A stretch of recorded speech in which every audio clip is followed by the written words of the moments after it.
Testing, testing. I think it's working. All right. Thank you, my little CEO.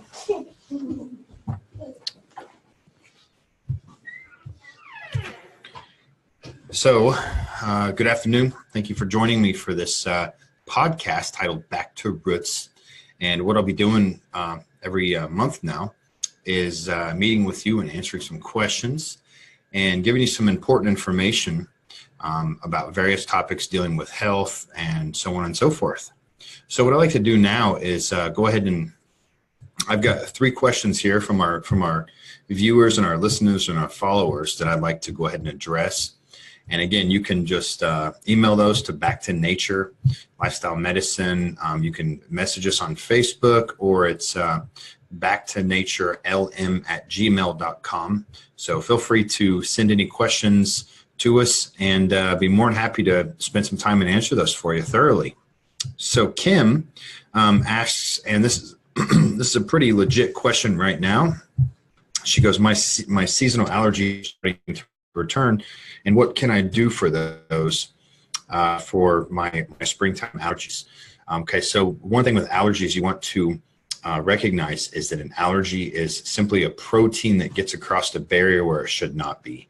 And you could have many different types of symptoms of this: itchy eyes, runny nose, coughing, histamine, histamine reactions where you have the redness and the hives and the itching and swelling. And these could be from, more likely, the most common source of allergies are actually a compromised digestive system. So be mindful of what you're eating. And one of the best defenses you can do to strengthen yourself against allergies is keeping your stomach acid as acidic as possible. And a great way to do that is getting some Bragg's apple cider vinegar. That is a much better option than any of the over-the-counter antihistamines, Benadryl, Zyrtec, any of those. You want to use some apple cider vinegar, and there's different flavors. There's the grape. There's an apple cinnamon one that really tastes amazing. There are ginger. There's many other flavors, as opposed to just using the mother unfiltered. That one is pretty strong, and a lot of people aren't going to enjoy the taste of it. So you could use mother, maybe 6 ounces mixed with water, and see if that gives you a little bit of relief. If you notice that it upsets your stomach, that usually indicates that you have some kind of ulcer or some kind of gastritis problem. And so, that's going to set you up for further allergies. Now, one point I do want to make clear is don't use over-the-counter Benadryls and things like that, because they will block your detox path and make whatever symptoms you're having much worse, especially whenever the medication wears off.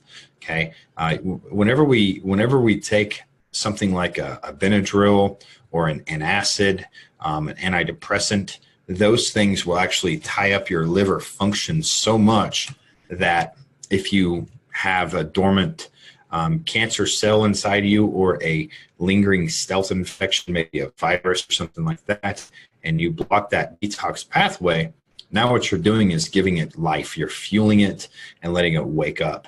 And many people are having a lot of trouble detoxing appropriately today. The food, the Roundup that's in our rain, the Roundup that's in our wheat and our oats and our grains and all our food that people are consuming actually blocks that pathway as well. So people are having a very difficult time detoxing. And if you add any of those medications to your regimen, just one of them, you're going to notice that you might feel better temporarily, but you are really setting yourself up for disaster long term. So again, use something to increase your stomach acidity, and a great way to do that is apple cider vinegar. Okay. So our next question comes from Brian, and he's asking, what is my daily protocol like? That's a pretty good question. If you're listening, you probably want to have a pad and paper handy, because I do take a lot of things every day. Now, I drink coffee in the morning. I drink King coffee. It's the only kind of coffee I drink. And I'm a big advocate of staying away from coffee, because usually it's toxic heavily sprayed with fungicides, pesticides, herbicides, and it will put you into a fight or flight state. So if you're having any kind of digestive problems whatsoever, bloating, cramping, indigestion, heartburn, bouts of diarrhea, constipation, coffee is just going to exacerbate that and ultimately make it worse, because now you're turning your digestive system off when you're putting your system into that fight or flight. So coffee can cause a lot of problems. The King coffee does not do this. It's actually the opposite. So I start my morning out with King coffee, and then I usually fast until about 11:30 to noon, and that's when I'll have my first meal of the day. And with that, I'll take some supplements before I go in to have lunch. I will take my Cadlin, which is my multivitamin. I'll take 4 to 6 of those a day, just depending on how strenuous I am and how stressed I'm, how stressful my day is. When you're stressed out, if you're having a day where you're a lot busier and you notice your thoughts are shifting a lot more, and you are under a little bit more workload, keep in mind that you're going to burn through your reserves a little quicker. So it's important to replenish those. So I take Cadlin every day.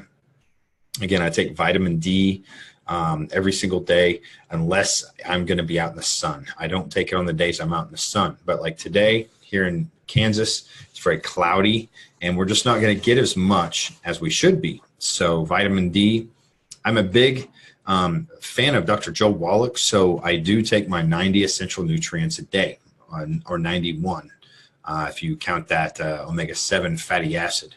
So again, minerals are 2/3 of your essential nutrients, and those are something you don't get in food today, and they are incredibly important for cellular function, all the processes, and all the enzymatic occurrences that affect all our digestion, all our immunity, how our nervous system functions, everything. Everything is regulated by these spark plugs in the body known as minerals. And out of your 90 essential nutrients, you have to have 3 fatty acids, 16 vitamins, and that's A, F, D, E, and K, and all your B vitamins as well. And you also need to have 12 amino acids, and I get those through a protein shake. Okay, I take a protein shake about every day or every other day. That's actually what I had for lunch today, to make sure I get my essential amino acids. Again, these are something that is not in food either. Okay, and then out of the 2/3 of those essential nutrients, 2/3 of those are actually minerals. So I use I use oxygen every day as well for mitochondria support, and I use my liquid minerals to ensure that I'm replacing all the trace minerals that you can lose from getting in contact with Roundup.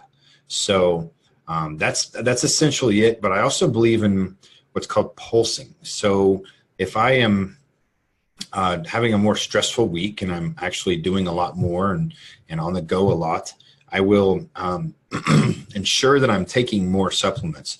Now, if I'm pretty easygoing, if the days are not demanding a lot and I'm actually feel like I burn to my reserves, I will skip a day or two of not taking supplements.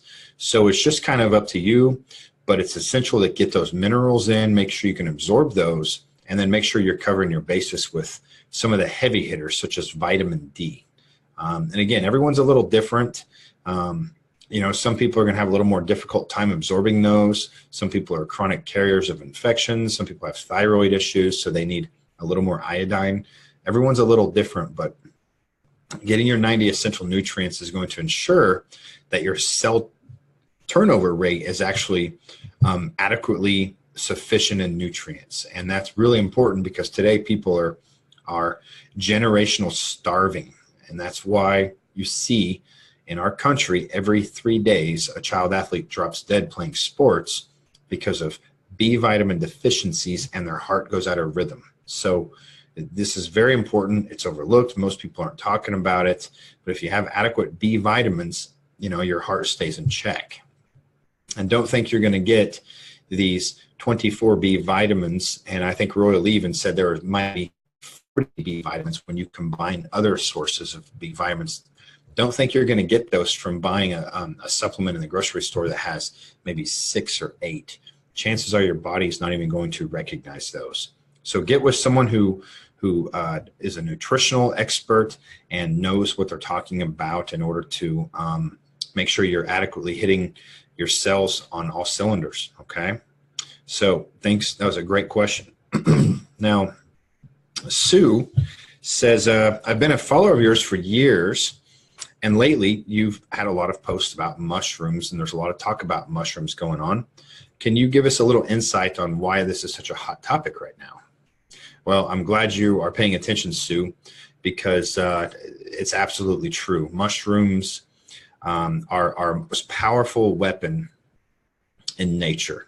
Okay, and I had a meeting with these 2 gentlemen earlier today, and they were talking about the technology in my office, and I kind of told them, we use the greatest technology there is already, and they were kind of baffled by where I was going.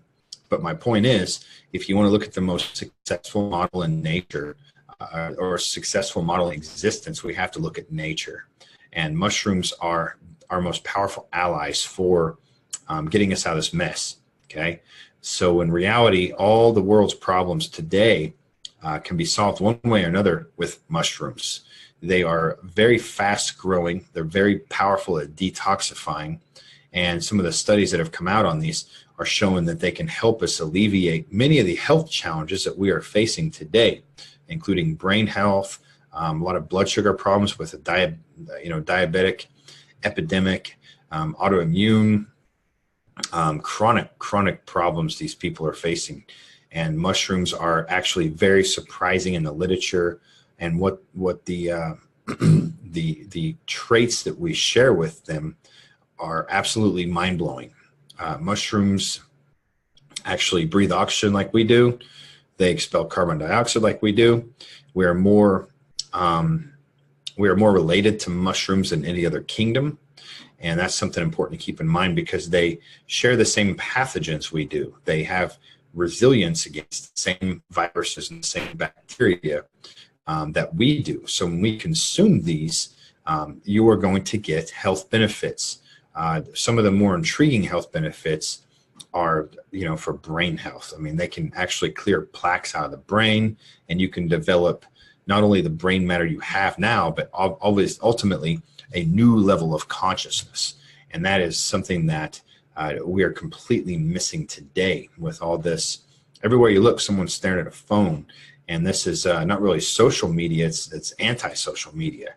So we need more of a human conscious. We need more of a human experience, and we need to connect as people better. And mushrooms can help us do all that. Okay. It's important to know the source of where you're getting your mushrooms as well, because they are all, they're growing in popularity.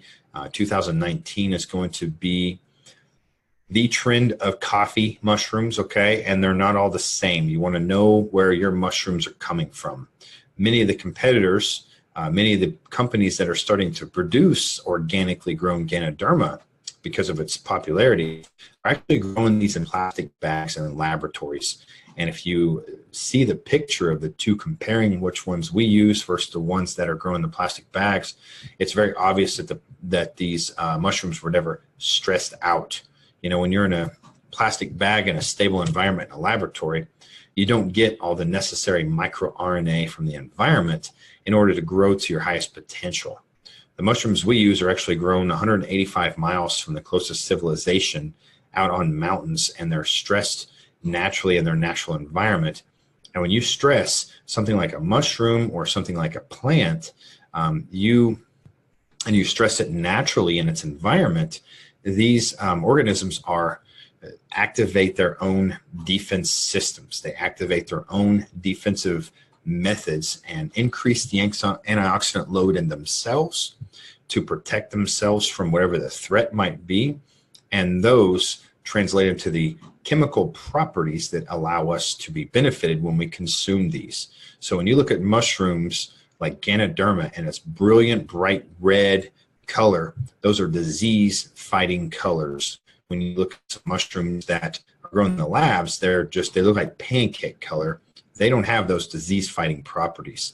So again, trust your source, know your source well, and don't buy anything off Amazon that you would consume, okay? That's a great piece of advice. I've seen a lot of people get in trouble because they buy things from shady companies that are now shortchanging this, cutting corners, or even plagiarizing the quality of the ingredients that you're wanting, okay? So I hope this helps. Again, send more questions to us, Back to Nature Lifestyle Medicine on Facebook. We're eager to hear from you, and I'd be more than happy to go into some depths about some of the concerns and questions you guys might have. All right. So to have vibrant health, you got to love yourself. You got to get back to your roots, back to nature. Thanks for listening today.